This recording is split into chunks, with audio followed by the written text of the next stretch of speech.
More moves imminent. Report reveals shocking update as the Grizzlies now have Cole Anthony and Kentavious Caldwell-Pope.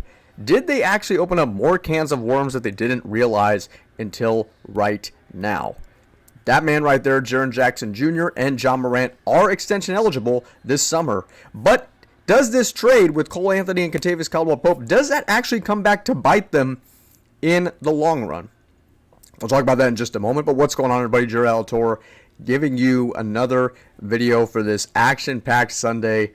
Grizzlies Digest. We give you the latest news and updates and trades. Blockbuster trade going down today. We got more on that, but 89% of you have to subscribe to the channel so you don't miss another upload from us, because it's going to be a busy off season. We're going to keep you up to date.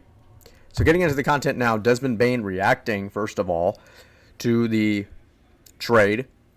You see the sunshine emoji and the sunglasses emoji, and he looks like he's pretty happy to be joining Orlando, Florida, where they have nothing but sunshine and magic and Disney and no income taxes.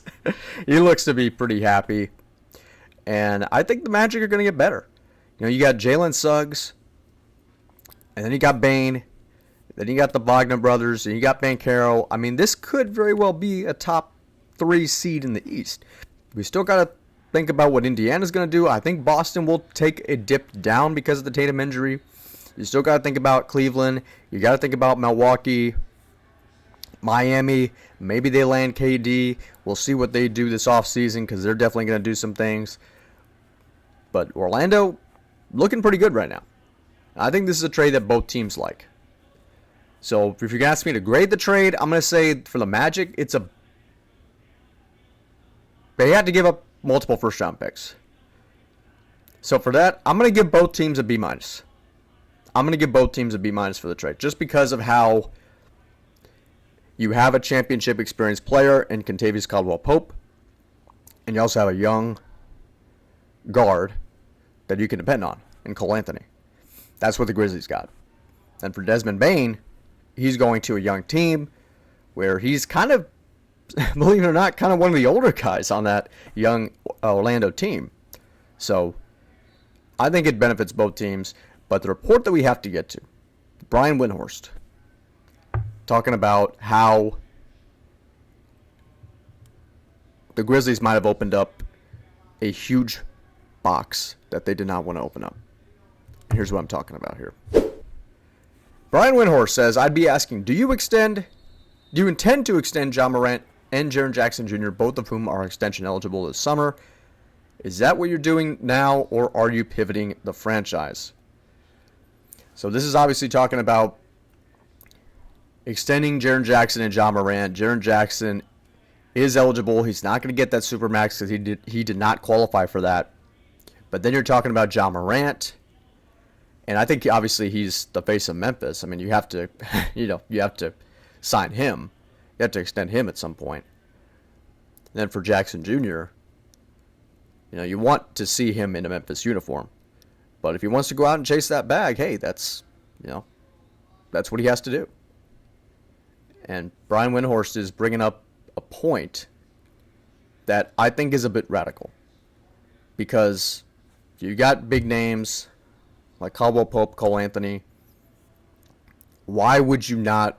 You're basically setting up guys to be around Ja Morant and Jaren Jackson Jr. You just traded away Desmond Bane.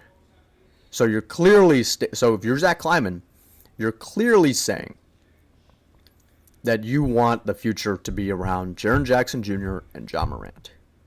So is this Brian Windhorst stirring the pot a little bit? I think so. It's a valuable question to ask, sure, just because both guys are extension eligible, and you want to see Ja Morant and Jaren Jackson Jr. in Memphis still, which I have no problem thinking that Zach Kleiman's going to come up with something to extend them. And you just trade away Desmond Bane. We've been talking about Desmond Bane in all these mock trade situations this offseason so far. So I think it's pretty easy to say that Ja Morant and Jaren Jackson Jr. will stay in Memphis. And again, you're going to get 4 first-round pick. You're going to get multiple first-round picks out of this. And Memphis has been really good about building in the draft. Jalen Wells, Zach Edey. They didn't have to give them up. Remember that too. Memphis did not have to give up Jalen Wells or Zach Edey. They did not have to give up Scottie Pippen Jr. Not have to give up Cam Spencer. Even Gigi Jackson, we kind of made fun of him a little bit because of how he was excited about a hypothetical Giannis to Memphis trade. But we didn't have to trade him either. So it's like, yeah, okay, you lost Desmond Bane, but you got this guy and multiple first-round picks. And you have a history of building in the draft, right? So I think it's a win-win, especially for Memphis. Let's get to more of the content here. Bryson Wright saying, I can officially say I have no idea what the direction of this team is anymore, and he is referring to the Memphis Grizzlies. Well, I understand that, but you have to have a championship-level player. I'm sure that all of you would agree that Luke Kennard was not on his A game the last couple months of the regular season. He struggled in a way that we've never seen him struggle before in his NBA or college career. He was a very good player at Duke, very great shooter at Duke. We have never seen him struggle the way that he had been in March and April. That whole team was struggling. That whole team was breaking down. And then Taylor Jenkins getting fired was kind of the tip of the iceberg. But you have an answer. And by the way, you keep Luke Kennard. You have an answer for Luke Kennard.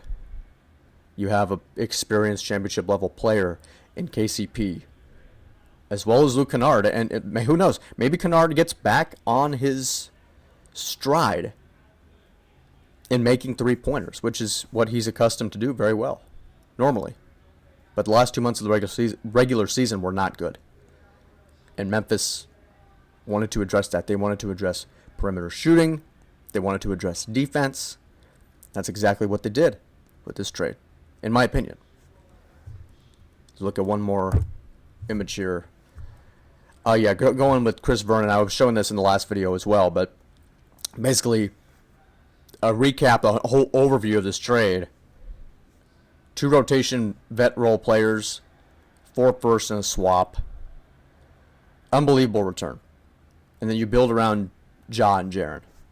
So I think that the Memphis Grizzlies did the right thing. Brian Windhorst in that report, I think he's stirring up the pot a little bit, just for clicks. But Zach Kleiman basically said we're building around Ja and Jaren. You're trading away Desmond Bane, fine, but we're keeping these guys because that's our team. That is our future. These are the faces of this Memphis team. But that's going to do it for this video. I appreciate you so much for watching. If you like this video, you can like this video, comment on this video, share this video, leave a comment down below. Do you extend Ja Morant, Jaren Jackson Jr., Brian Windhorst?